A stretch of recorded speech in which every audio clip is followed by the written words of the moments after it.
Warning! The following is a pre-IB school project and probably won't sound as smart as we think it does. So, Absolutism and Baroque. Let's start with Absolutism, since it's much easier to explain. Absolutism is a political theory where one person, or other authority, like a goat, has all the power. Ever heard of Elizabeth I? What about Suleiman the Magnificent? Or Charles VII? Yep, all are absolute leaders. So, North Korea is one too? Well, kinda, but have you ever heard North Korea's official name?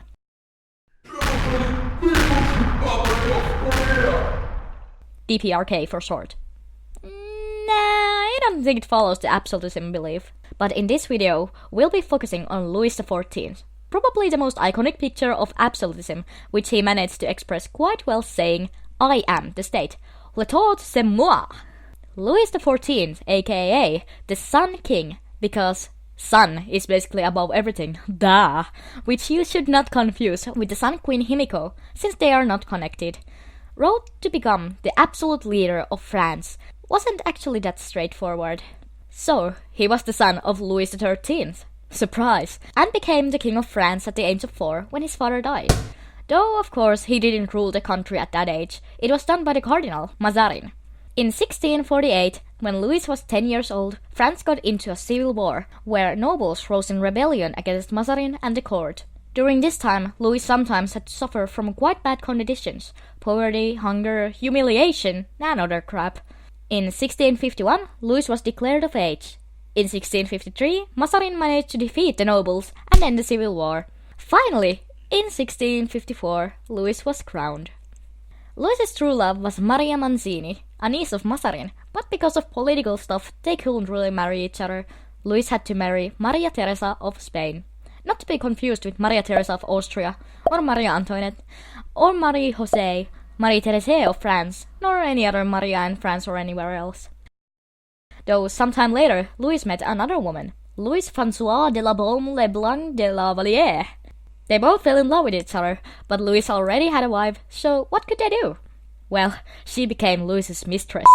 And it actually worked quite well, since even Maria Theresa didn't at first keep her as a rival to her. After some time, Louis's love with her started to fade away. But guess what? François Asina's Marquis de Montespan was Louis's next secret fiancé. After that came another one, and another one. At the age of 45, Louis realized that this could not go on. He would not get to heaven. He decided to live with church laws and only be with his real wife. Too bad she died 1 year after this, and Louis had to take another wife, François d'Alprin Marquise de Mansion. God! Why does everyone's name in France have to be either Maria or then some French gibberish? 9th March 1661, Mazarin died, and the day after, Louis very straightforward said to the court that he would now be the sole ruler of France, and that nothing would anymore be decided without his opinion. Later on in his life, he came up with the slogan, "Un loi, une foi." And don't expect me to try to spell it right. When translated to English, it means one king, one law, one faith. So, one king, meaning that Louis is the sole leader. One law, meaning the god Louis, a try of standardizing laws in France. And one faith, meaning that Catholicism is the only allowed religion in France.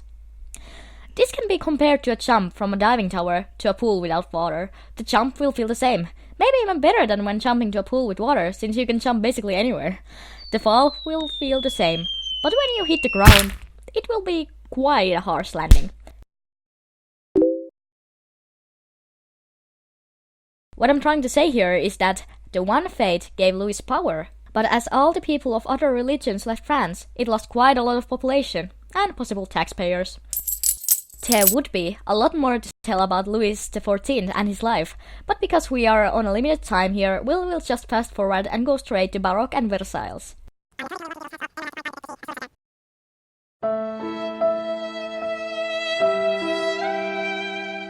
Versailles and Baroque.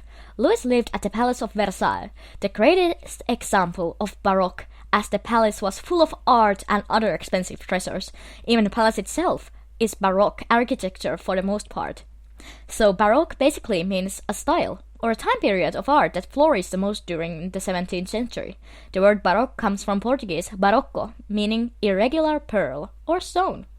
Now, let's jump back to Louis for a bit, because Louis wanted to make people understand that he was the absolute king. He decided that all the nobles should come to attend him at the palace. Louis made sure that he was always the piece of praising and the center of action in his palace. See how in this picture everything has been precisely placed so that everyone will be looking at Louis, the Sun King. Even though the palace was otherwise super cool and sparkly, I'm sure everyone has heard of the Hall of Mirrors, for example, it had one major flaw. It had no heating, so during the winters it was quite cold. Consequences. The reign of Louis was the longest of all the French kings' reigns. He lived 72 years and in theory became the king at the age of 4. He built a huge kingdom for him, not so much geographically, but the overall way how French monarchy worked. So huge actually that the next kings of France couldn't really hold it in one piece. He also stole a lot of money from the future France by having many wars and doing stuff like making Catholicism the only right religion. Not long after his death, only 74 years, the French Revolution started, and it can be said that Louis XIV did many things that partly caused the revolution to happen. Even nowadays, we can see the effects of Louis XIV. Palace of Versailles is still up and in perfect condition.